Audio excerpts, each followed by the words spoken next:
많은 분들이 성전하면 예배당을 떠올립니다. 여러분, 교회는 빌딩 건물이 아니라 예수를 주로 믿는 성도들의 공동체의 모임을 교회라고 합니다. 하지만 예배당만 성전이라고 생각하는 것이나 예배당 건물을 주님의 몸된 교회라고 말하는 것은 조심해야 될 일입니다. 하나님께 예배드리기 위한 예배당은 정말 소중합니다. 하지만 이 건물은 본질이 아닙니다.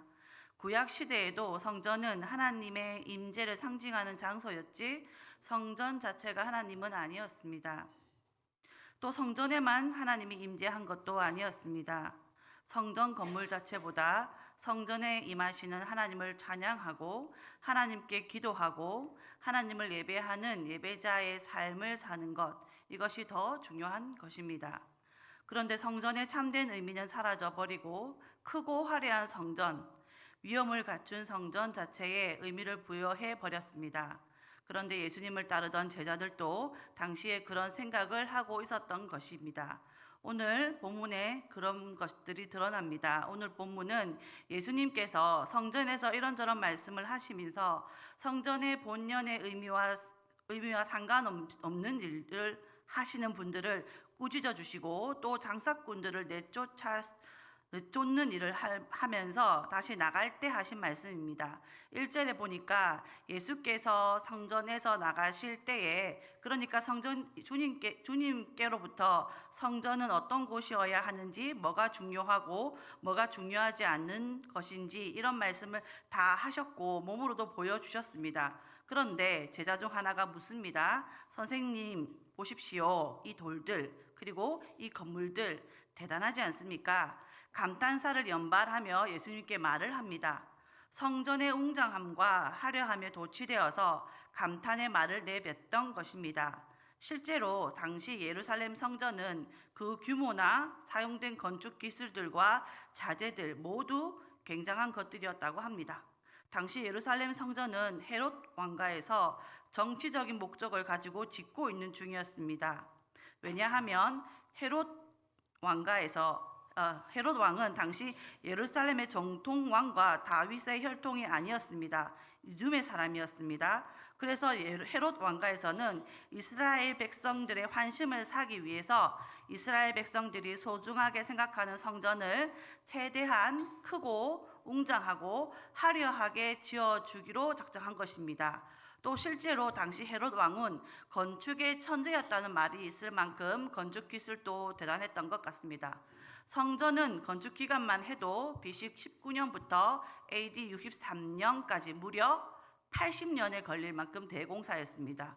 성전 건축은 헤롯 왕의 정치적인 전략과 맞아떨어졌습니다. 왜냐하면 이스라엘 민족은 성전을 자기 민족의 존폐와 직결되는 것으로 생각했기 때문입니다. 성전을 지키는 것이 민족을 지키는 것이고 성전이 무너지면 민족이 무너진다고 생각했기 때문에 성전을 소중하게 생각했던 것입니다. 우리가 잘 아는 대로 제1성전은 솔로몬 성전입니다. 다윗 왕 때부터 준비해서 솔로몬 때 가장 화려하게 지은 성전이었습니다.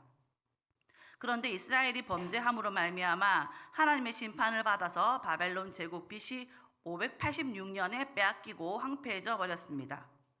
포로로 잡혀간 이스라엘 백성들이 포로기간 70년을 마치고 돌아오면서 스룹바벨을 중심으로 제2성전을 지었습니다.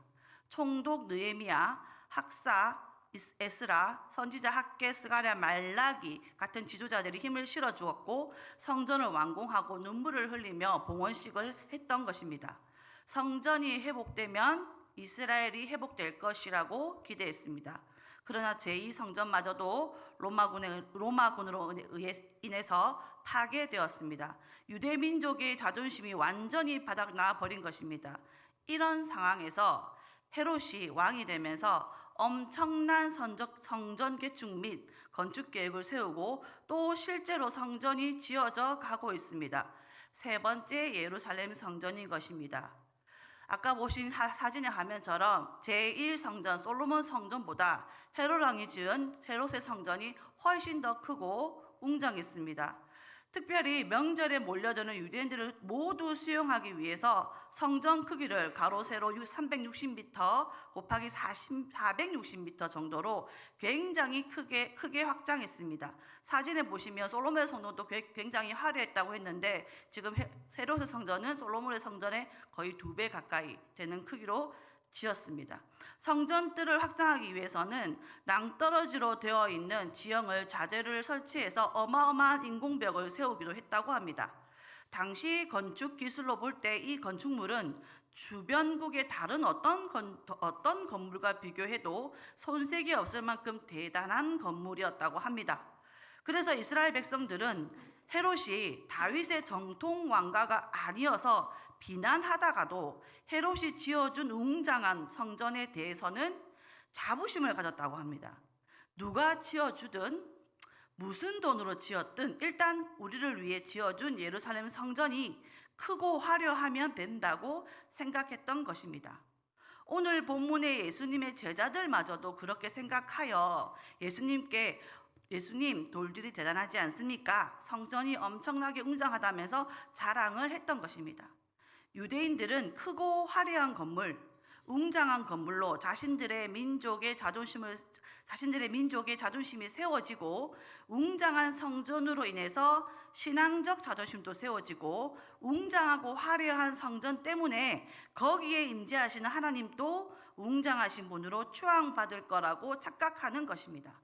결국 성전이 상징하는 하나님의 임재, 하나님이 베푸시는 배속의 은혜, 하나님이 말씀하시면 하나님의 사랑, 이웃 사랑이라고 하는 본질적인 내용들은 모두 사라져 버리고 성전을 이용하는 자신들의 욕망을 채워나가고 자신들의 자존심을 채워나가고 있었습니다. 성전 자체가 우상이 되어버린 것입니다. 그래서 예수님은 성전 건물에 찬사를 보내는 자들에게 이렇게 말씀하신 것입니다. 바로 오늘 본문 말씀입니다. 마가복음 13장 2절 말씀 함께 읽겠습니다. 시작. 예수께서 이르시되 내가 이 큰 건물들을 보느냐 돌 하나도 돌 위에 남지 않고 다 무너뜨려지시니라. 아멘. 웅장함과 화려함의 자부심을 가지고 있지만 그 화려함과 웅장함은 파괴될 것이라고 말씀하신 겁니다. 사랑하는 성도님, 예수님은 예루살렘에 입성하실 때 비장한 각오로 들어가셨습니다. 그런데 제자들은 다른 엉뚱한 꿈을 꾸고 있었습니다. 제자들은 크고 화려한 건물, 예루살렘 성전에 대한 자부심이 가득했습니다.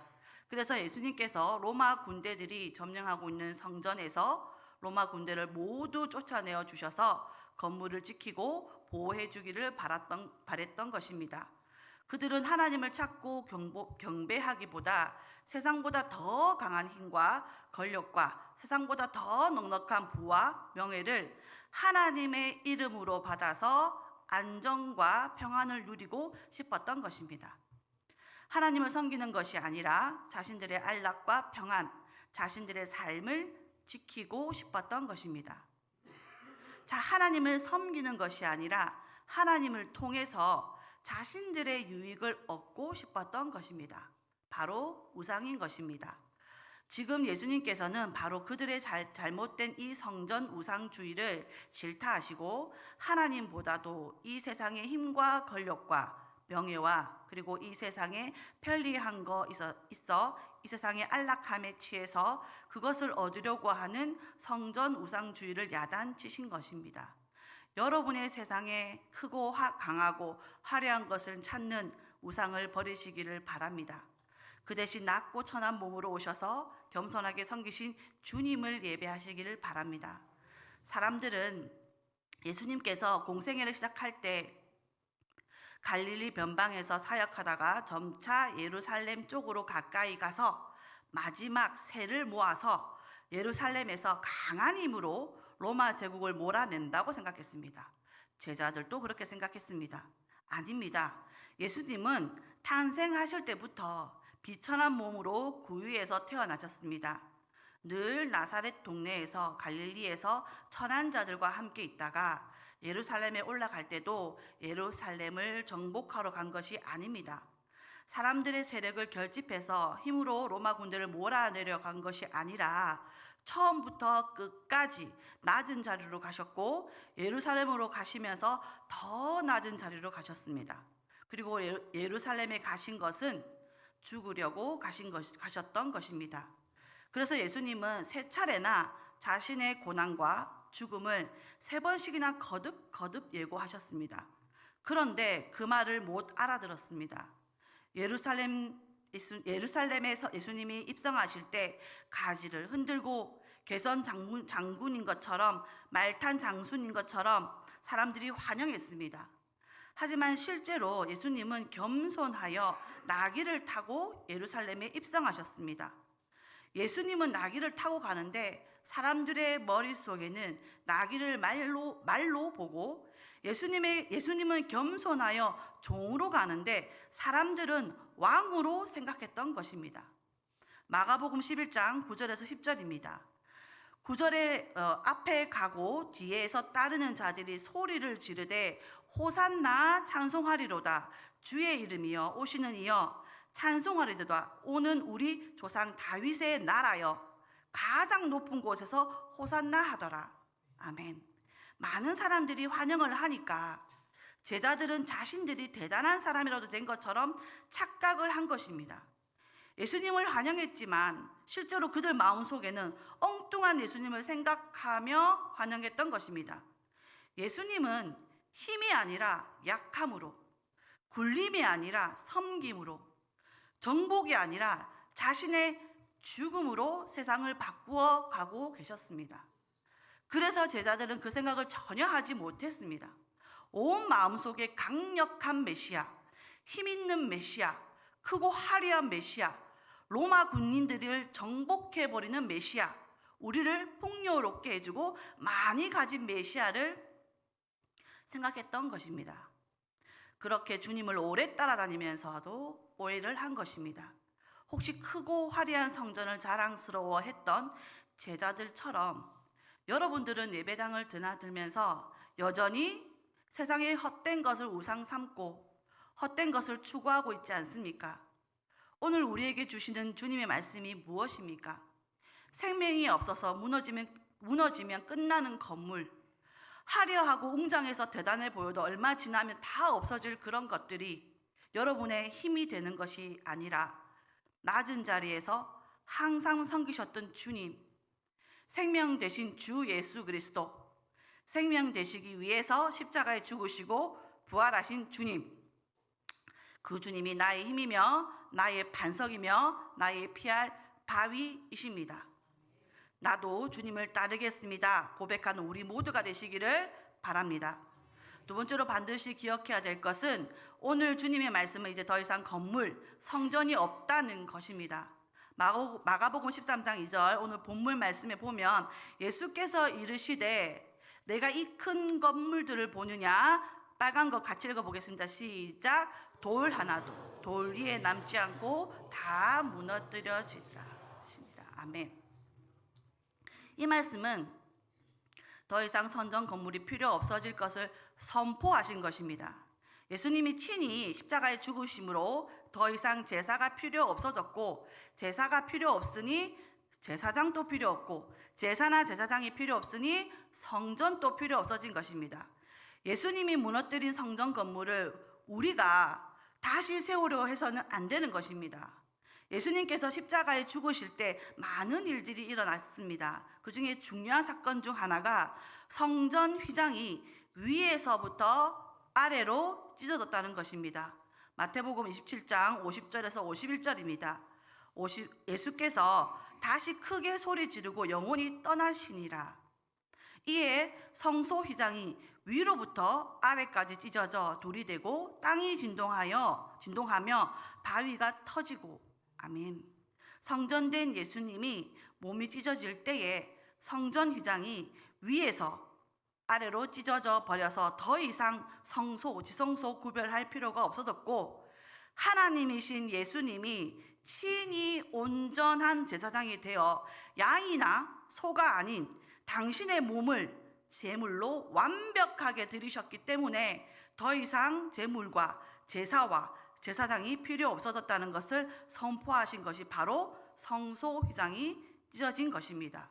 다시 말하면 예수의 죽음과 함께 성막이 필요 없고 성전이 필요 없어졌습니다. 그런데 여전히 성전 제사를 고집하고 율법과 예전에 매여서 살고 있는 그건 제사의 의미를 모른 채 제사 의식만 붙들고 심지어 제사 성전 계속 이용해서 세속적 욕망만 채우고 있다면, 성전 사역이 권력이 되어서 사람들을 억압하고 있다면 이것은 주님의 십자가의 죽음을 모독하는 것입니다. 요한복음에 보면 장사꾼들을 내쫓는 사건이 앞부분에 배치되어 있는데, 이때 유대인들이 왜 이렇게 하십니까? 하고 물었습니다. 그럴 때 예수님께서 이렇게 대답하셨습니다. 요한복음 2장 19절 말씀입니다. 예수께서 대답하여 이르시되 너희가 이 성전을 헐라 내가 사흘 동안에 일으키리라. 그런데 유대인들이 말하기를 이 성전 40년 동안 지었는데 내가 3일 동안 일으키겠느냐? 예수님이 3일 동안 일으키는 것도 어렵지만 성전을 허는 것도 어렵습니다. AD 70년에 로마 군대가 침략해서 실제로 성전이 헐어집니다. 그러나 예수님은 건물 성전이 무너지는 것만 이야기한 것이 아니라 요한복음 2장 21절에 보면 그러나 예수는 성전된 자기 육체를 가리켜 말씀하신 것이라. 아멘. 예수님은 이 땅에 더 큰 성전을 지으러 주님이 오신 것이 아니라 전혀 다른 성전을 세우러 오신 것입니다. 죽으시고 부활하심으로 이제는 하나님의 임재의 상징이 성막이 필요 없어졌고 하나님이 직접 우리 곁에 오신 분이 바로 예수님이시기 때문입니다. 그래서 히브리 기자는 이렇게 말씀했습니다. 히브리서 10장 11절에서 14절 같이 읽겠습니다.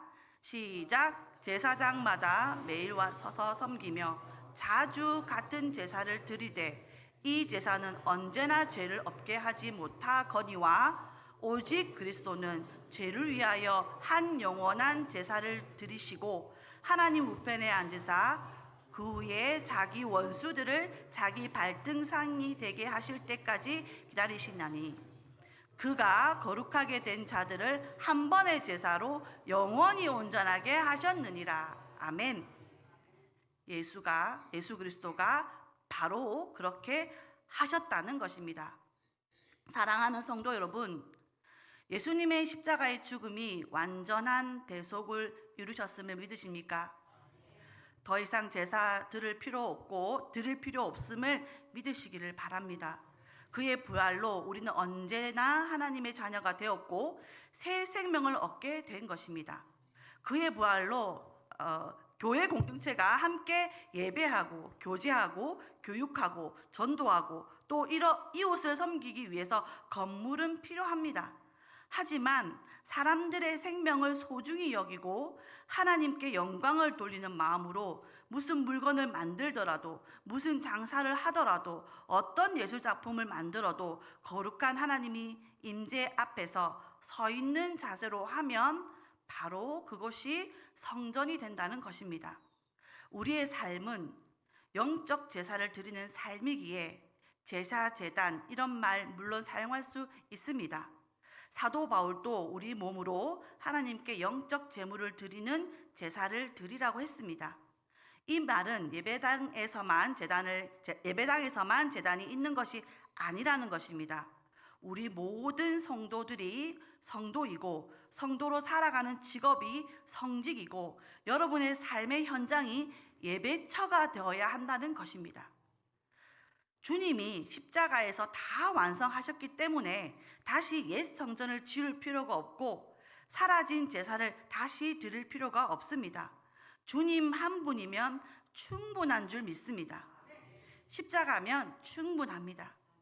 주님이 이미 다 하셨습니다. 그래서 주님이 다 하신 그 일을 우리는 감사하고 감격하고 찬양하고 정말 좋아서 매일매일 주님 앞으로 나오는 것입니다. 마지막으로 세 번째는 참 성전 대신 예수님이 오셔서 저와 여러분 안에 거하시기 시작하시면 더 이상 건물이 성전이 아니라 우리 몸이 하나님의 성전이 되고 성도인 공동체인 교회가 바로 하나님의 성전이라고 말씀하십니다.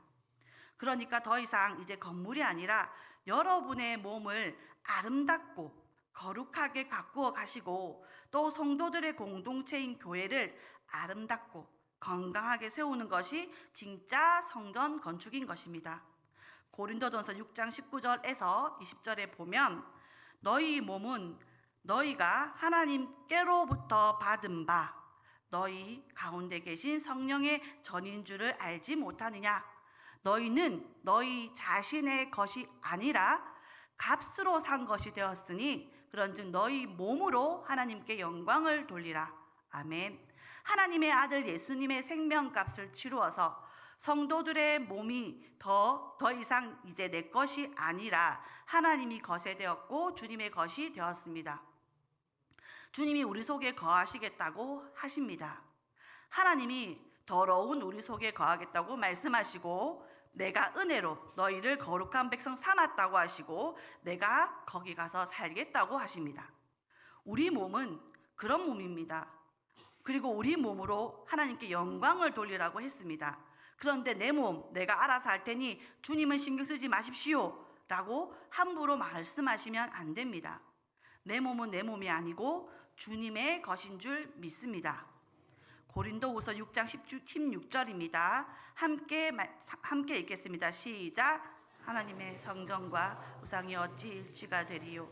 우리는 살아계신 하나님의 성전이라. 이와 같이 하나님께 이르시되 내가 그들 가운데 거하며 두루 행하여 나는 그들의 하나님이 되고 그들은 나의 백성이 되리라. 아멘. 우리 몸이 성전인데 우리 몸 안에 우상도 집어넣고 하나님도 집어넣을 수 없다는 것입니다. 귀신도 들어와 있고 성령도 들어가 있을 수 없다는 것입니다. 하나님이 우리 공동체 가운데 임재하시고 하나님께서 우리와 유무상태 관계되는 것, 하나님과 신비한 연합을 이루며 살아가는 것, 이것이 바로 성전된 우리의 모습입니다. 고린도후서 6장 17절에서 18절 그러므로 너희는 그들 중에서 나와서 따로 있고 부정한 것을 만지지 말라. 내가 너희를 영접하여 너희에게 아버지가 되고 너희는 내게 자녀가 되리니 전능하신 주의 말씀이니라 하셨느니라. 아멘. 우리가 이제 하나님께서 거하시는 처소가 되고 성전이 되었으니까 세상에서 나오라는 말을 세상의 가치를 쫓지 말고 성령 하나님의 말씀의 가치를 쫓아 사는 새로운 삶을 살라는 것입니다. 이것이 바로 성전된 자들의 삶이고 성전을 이루는 공동체의 모습이어야 하는 것입니다. 그러므로 이제 더 이상 예배당 건물 짓는 성전 건축이 아니라 성전된 우리 몸 공동체 모습들이 주님이 기뻐하시는 성전이 되도록 마음을 쏟기를 바랍니다. 사도 바울은 이렇게 말했습니다. 에베소서 2장 20절 너희는 사도들과 선지자들 터 위에 세우심을 입은 자라. 그리스도 예수께서 친히 모퉁이 돌이 되셨느니라. 아멘. 그 모퉁이 돌인 예수님 안에서 건물마다 서로 연결하여 서로 여러분의 모퉁이 돌인 예수님께서 맞춰서 성전이 되어 가는 중이라는 것입니다. 그리고 에베소서 2장 21절에서 22절에 똑같이 말씀하십니다. 그의 안에서 건물마다 서로 연결하여 주 안에서 성전이 되어가고 너희도 성령 안에서 하나님이 거하실 처소가 되기 위하여 그리스도 예수 안에서 함께 지어져 가느니라. 아멘. 주님이 온전히 거하도록 하기 위한 더 거룩한 성전이 되도록 하기 위하여 개인적으로 공동체가 함께 계속 지어져 가고 있다는 것입니다.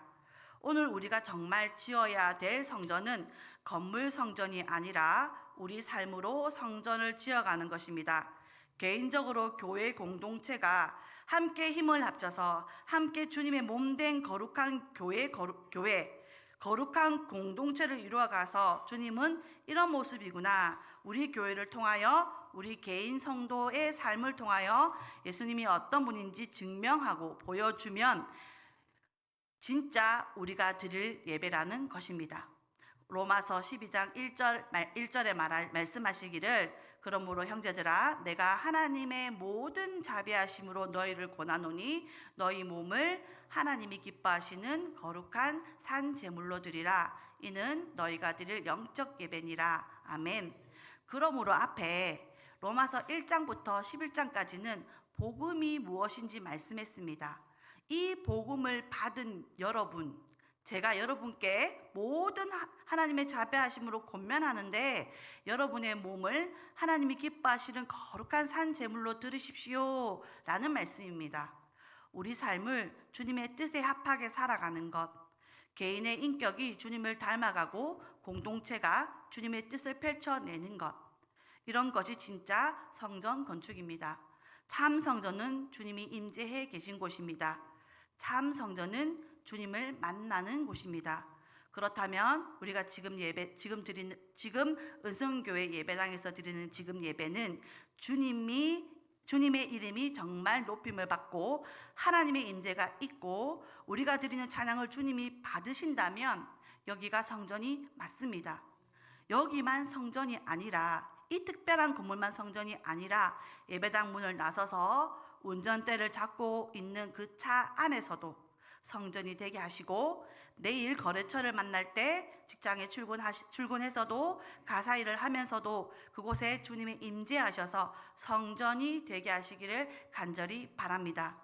부활하신 예수 그리스도를 소망하면서 그 희망 때문에 이 세상 가치를 쫓아서 보이는 것을 우상 삼아 사는 자들이 아니라, 보이지 않지만 영원하신 주님을 바라보며 주님의 영광스러운 모습을 드러내고 주님을 찬양하고 주께 감사하며 살아가는 우리 모두가 되시기를 주의 이름으로 기도합니다. 아멘. 기도하겠습니다.